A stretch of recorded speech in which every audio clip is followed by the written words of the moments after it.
I could be convinced if I were like you.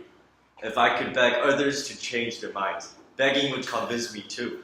But I'm as immovable as a northern star, whose stable and stationary quality has no equal in the sky. The sky shows countless stars that are all made of fire, and each one shines. But only one among all of them remain in a fixed position. So it is on earth.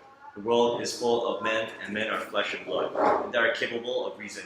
Yet, out of all of them, I know only one who is unassailable, who never moves from his position. To show you that that's me, let me prove it a little. Let me prove it a little. Even in this case, I was firm in ordering that Simbra be banished, and I remain firm in this decision. Enough! Would you try to lift Mount Olympus? Great, Caesar. Hence, speak for me. And you too, Brutus? In that case, die, Caesar.